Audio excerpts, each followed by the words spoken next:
জনগণের কথা কি এখানে আমরা সবাই মিলে আলোচনা করতে পারবো না? আমরা কি একটু সুযোগ সৃষ্টি করব না সবাই মিলে, যে এই সমস্যার সমাধানটা কিভাবে করা যায়? আমরা তো কাউকে দোষারোপ করার জন্য এই আলোচনায় যাচ্ছি না, আমরা বাস্তব অবস্থাটা জেনে কি করা যায় সেই বিষয়েই তো আমরা কথা বলতে চাচ্ছি। তো এখন যদি এই সুযোগই দেওয়া না হয় তাহলে আমরা কি ধরে নেব? আমরা ধরে নেব যে জনজীবনে এখন যে প্রবলেমটা সবচেয়ে বার্নিং, এইটাই আমরা এই সংসদে আলোচনা করতে পারলাম না। এটা কি আমাদের জন্য একটা দুর্ভাগ্য হবে না মাননীয় স্পিকার? দেশের মানুষ তো প্রত্যাশা করছে। আমি নিজে এই বিষয়গুলো বাস্তবে বোঝার চেষ্টা করেছি। পত্রিকায় অনেক কিছু লেখা হয়, সামাজিক মিডিয়ায় অনেক কিছু আসে, তার কিছু বাস্তব কিছু অবাস্তব। নিজেকে বোঝার চেষ্টা করছি আসলে কতটুকু বাস্তব, কোন জায়গায় কোন সমস্যাটা। কিন্তু সব কিছু তো ওখানে গিয়ে আমি বুঝতে পারবো না, আরও কিছু বুঝতে হবে সরকারের সংশ্লিষ্ট মন্ত্রণালয় থেকে। আপনি বিবৃতির কথা বলেছেন, তিনি যে বিবৃতি দিয়েছেন আমি বাস্তবের সাথে এর কোনো মিল খুঁজে পাইনি। তা সে বিবৃতি দিয়ে কি হবে? এই বিবৃতিতে কি সমস্যার সমাধান হবে? একদিকে বলা হচ্ছে তেলের কোনো সংকট নাই, আরেকদিকে বাস্তবে কি ঘটতেছে সেইটা তো সম্পূর্ণ ভিন্ন। এবং দেখতেছেন যে এই নিয়ে দারুণ অসন্তোষ মানুষের মধ্যে। আমরা যদি এখানে একটু খোলামেলা আলাপ করতে পারি, সঠিক তথ্যগুলি যদি এই ফ্লোরে আসে, আমরা সবাই দায়িত্ব ভাগ করে নেব।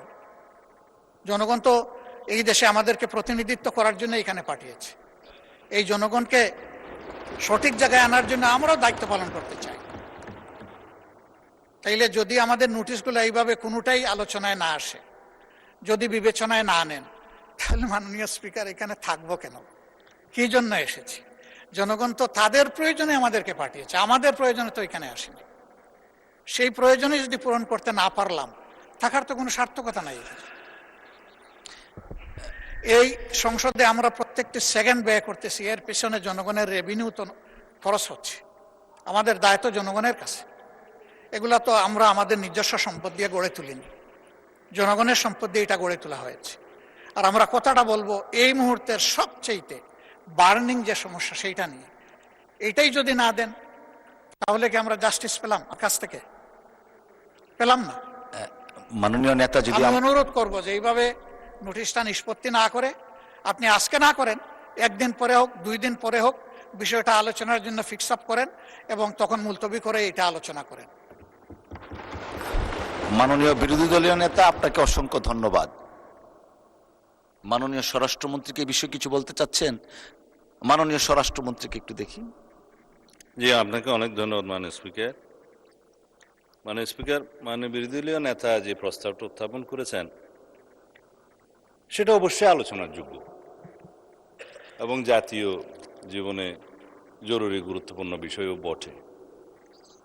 আপনি তো আলোচনার বিষয়টা নাকচ করেননি, আপনি সিদ্ধান্ত দিয়েছেন মাননীয় বিরোধী দলীয় নেতাকে অন্যভাবে বিকল্প প্রস্তাব দিয়েছেন যে এটা সংসদের অধিবেশন মুলতবি না করে অন্য কোনোভাবে আলোচনার সুযোগ আছে, অন্য কোনো বিধিতে।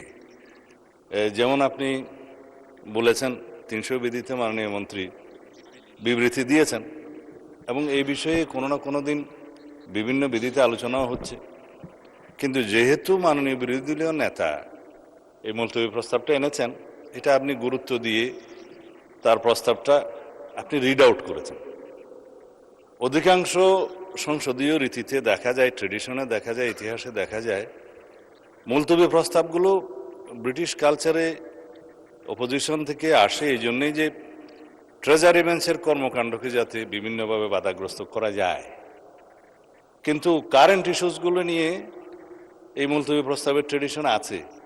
আমাদের বাংলাদেশের সংসদীয় রাজনীতির ইতিহাস, সংসদীয় ইতিহাসে খুব বেশি হলে 2-4 বার এই সমস্ত মুলতবি প্রস্তাব আলোচনা হয়েছে। বর্তমান এই সেশনে 2টা বৈঠকে একই সেশনে 2টা মুলতবি প্রস্তাব এখানে আলোচনা হয়েছে 2-4 ঘন্টা। এটা ইতিহাসে অনন্য, নজিরবিহীন। এই সেশনের মধ্যে আরও একটা বৈঠকে যদি আরও একটি মুলতবি প্রস্তাব আপনি অ্যালাউ করেন, এটা প্রেসিডেন্টটা একটু অন্যরকম হয়ে যাবে। ভবিষ্যৎ সেশনগুলোতেও এটা ট্রেডিশন ফলো করার চেষ্টা হবে। সুতরাং বিষয়টি আলোচনা হোক। আমরা মনে করি এটা 71 বিধিতে নোটিশ দিলে, নোটিশ গৃহীত হলে মাননীয় মন্ত্রী তার প্রেক্ষিতে একটা বিবৃতি দিবেন এবং একটা সম্পর্ক প্রশ্ন করা যায়। অথবা 68 বিধি অনুসারে আপনি যদি অ্যালাউ করেন জরুরি জনগুরুত্বপূর্ণ বিষয়ে সংক্ষিপ্ত আলোচনা, আপনি দেখবেন ওখানে আপনি ইচ্ছা করলে অ্যালাউ করতে পারবেন, তবে কয়েকজন সদস্যকেও আপনি ইচ্ছা করলে সেটা সময় নির্ধারণ ডিস্ট্রিবিউট করতে পারবেন এবং তিনি তার প্রস্তাবটা উত্থাপন করবেন, মন্ত্রী একটা বিবৃতি দিবেন, তারপরে আলোচনা যদি মন্ত্রীর বিবৃতির পরে অথবা আগে, এখানে যেহেতু সুনির্দিষ্ট বিধিতে কিছু বলা নাই, যদি সময় নির্ধারণ করে দিয়ে আপনি বলতে পারেন তাহলে আমরাও 2-4 কথা কন্ট্রিবিউট করতে পারবো।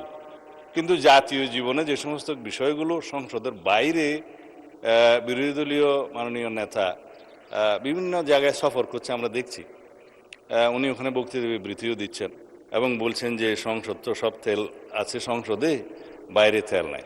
এটা গণতান্ত্রিক অধিকার, তিনি বলেছেন, পত্রিকায় আসছে, আমরা পড়ি। তো এখন আমার সুনির্দিষ্ট একটা প্রস্তাব হচ্ছে, মানে স্পিকার, মুলতবি প্রস্তাব গ্রহণ করে সংসদের বৈঠক মুলতবি করে আলোচনার মতো এই বিষয়টি গুরুত্ব রাখে কিনা। মাননীয় মন্ত্রী 300 বিধিতে বিবৃতি দেওয়ার পরে দীর্ঘ বিবৃতি দিয়েছেন, সেটা জাতির সামনে পরিষ্কার, এবং আমাদের দেশে জ্বালানি তেল এবং গ্যাসের কোনো সংকট নেই, সেটা আমরা পরিসংখ্যান দিয়ে আমরা দেখিয়েছি, মাননীয় মন্ত্রী দেখিয়েছেন। এখন কিছু কিছু বিষয়ে আমার না বললেই নয়, আজকে মাননীয় সংসদ নেতা বগুড়া সফরে আছেন, তিনি নেই, তার প্রত্যক্ষ নির্দেশনায় দেশবাসীর সুবিধার্থে যাতে দ্রব্যমূল্য বৃদ্ধি না হয়, জনজীবনে কোনো দুর্ভোগ না আসে, সেজন্য আমরা একটা টলারেবল মাত্রা পর্যন্ত এই জ্বালানি তেল এবং গ্যাসের মূল্য বৃদ্ধি হতে দেই নাই, সেটা মাননীয় প্রধানমন্ত্রীর নির্দেশনায়। একবারে শেষের দিকে এসে আমাদের ন্যাশনাল ইকোনমি এফোর্ড করতে পারছে না এবং এই জ্বালানি এবং গ্যাসের মূল্য এখানে কম থাকাতে, তাতে আপনি জানেন যে সবসময় একটা টেন্ডেন্সি থাকে এটা অন্যভাবে অপচয় হওয়ার, আমি খোলাসা করে বলছি না, বা পাচার হওয়ার, সেটা বন্ধ করার জন্য, একটা ডিসিপ্লিনে আনার জন্য আমরা জ্বালানি তেলের কিঞ্চিত মূল্য বৃদ্ধি করতে বাধ্য হয়েছে সরকার।